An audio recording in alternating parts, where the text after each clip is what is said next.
Hi everyone, so today I'm going to go through and look at all the best and worst skincare beauty trends of 2024.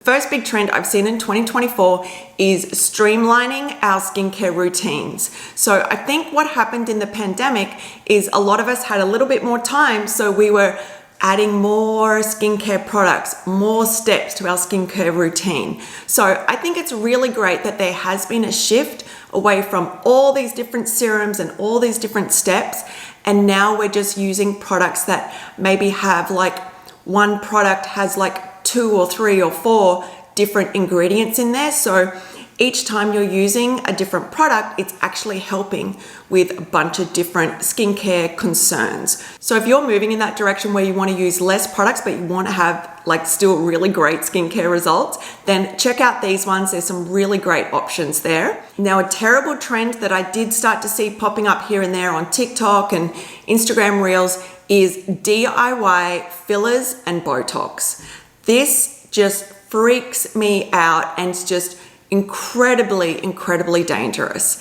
So I guess people are thinking, well, if I can get my hands on some Botox, some filler, and it appears like you just sort of stick it in these spots and that I can do it myself at home. But no, that's not what it's like.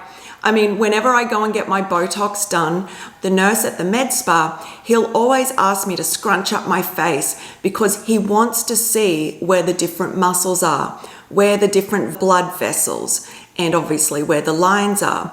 Because if he hits the wrong spot, and if you're doing it yourself at home, you could hit the wrong spot. People can get like paralysis, they get like the droopy eye, and of course you're not necessarily doing it in a sterile environment, so you could get infections and things could get really ugly. So this is a really terrible trend that I've been seeing going around, and if you've ever thought about doing it yourself, please don't.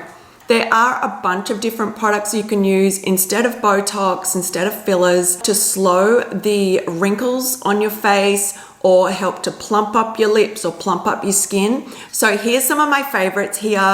I mean, obviously for fine lines and wrinkles, you want to look at products that are going to boost collagen. And then instead of getting filler injected, you could look at like lip plumping products or skin plumping products. Another big trend for 2024 was all about whole body care. So not just the skin on your face, but sort of like your whole body. So that's where there's that trend about the everything shower and all the different things you do on your everything shower day. I think that's a really good shift because so often I'll go to the dermatologist or I'll go to the med spa and all they do is talk to me about the skin on my face. It doesn't even like extend to my neck, my chest, or any other parts of my body unless I ask. So I think that's a really great move. So you can now get a lot of products that are just focused for the neck, the chest, or other parts of your body, and also a lot of devices. So the Dr. Dennis Gross has the red LED light mask that you can put on your chest here. Omnilux as well, they've got their neck and chest device. So that's really great, and I love that we are moving to whole body skincare instead of just the literal face.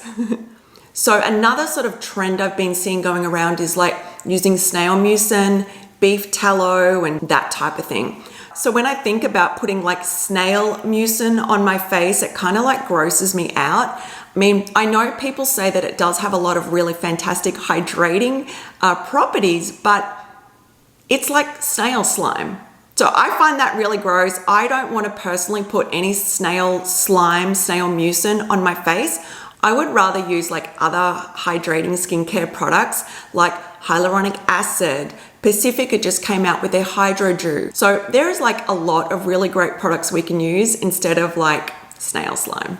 I don't know. Let me know what you think about snail mucin. Have you tried it? How do you feel about it? Like, I don't know. It's not for me. The other trend is beef tallow. So people are putting like beef fat on their face and saying that it's really hydrating. But really, it just makes your face look really greasy. And there has been stories about it just being like rotten and really smelly and really disgusting. And again, there's just other products that we can use instead of putting like straight up beef fat. beef tallow on our face. So other products you could use instead of beef tallow would be a really deeply hydrating moisturizer and of course other oils. So I love Squalane. That is a really, really beautiful product to use. Very, very hydrating. There's also like rose hip oil, chia oil. Those are like a few of my favorite oils to use on my face. So yeah, I don't know, this whole beef tallow trend going around, it's not for me. So another big trend has been big eyelashes. So this has sort of been on trend the last couple of years, these really gigantic eyelashes. And it can look really, really great on some people. But for me personally, I think having like more of a pared back look is great. I really love long, thick, beautiful eyelashes. Unfortunately, I was not blessed with those type of eyelashes. So on special occasions, I'll add some lashes on the corners and that sort of thing. Really helps to open up the eyes. But I just think that the movement away from the really, really big eyelashes is probably a really good idea.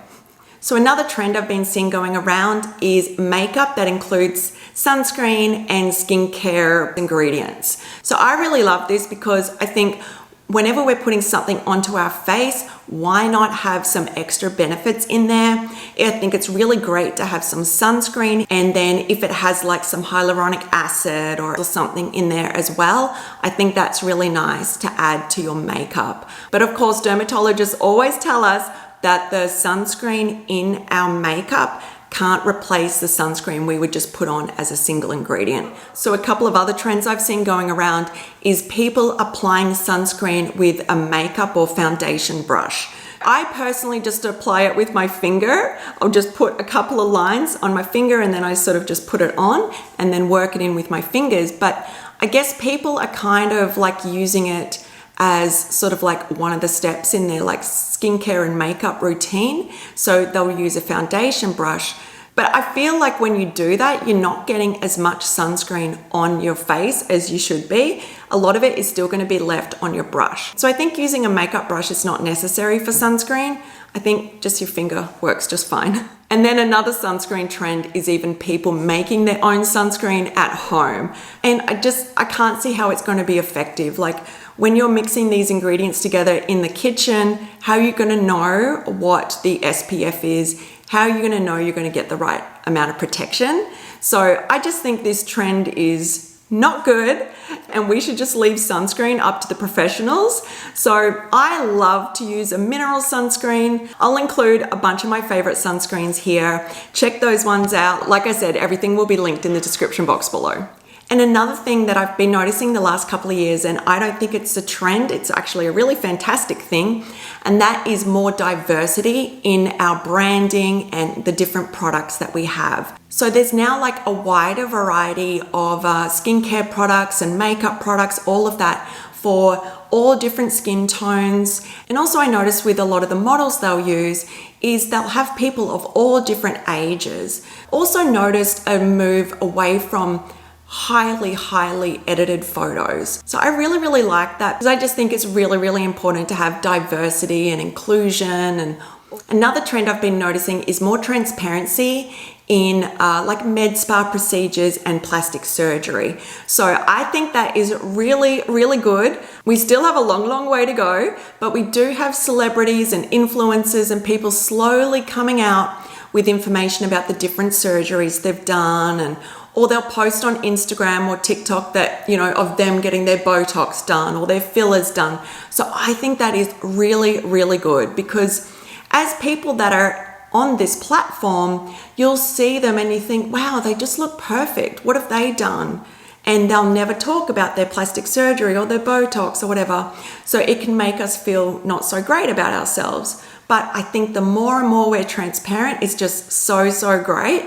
And then there's these other trends and sort of like buzzwords like skin flooding and glass skin and donut skin and all this kind of stuff. And it can be a little like overwhelming because you think like, what are all these like new skincare things all the time? But basically these are all centered around hydrating the skin and just having like a really beautiful, like dewy, glossy, hydrated appearance. So overall, I think these like skincare things are great but I just don't know if we always need all these different terms because, I don't know, is it necessary? I don't know. So that's all the different like skincare and beauty trends I've noticed for 2024. Let me know what you think about these different trends. Do you think they're good? Do you think they're bad? Something in the middle? Let me know. Drop all your comments and thoughts and whatever down in the comments box below. And if you haven't already, please hit subscribe, drop me a like, drop me a comment, and I'll see you in the next video.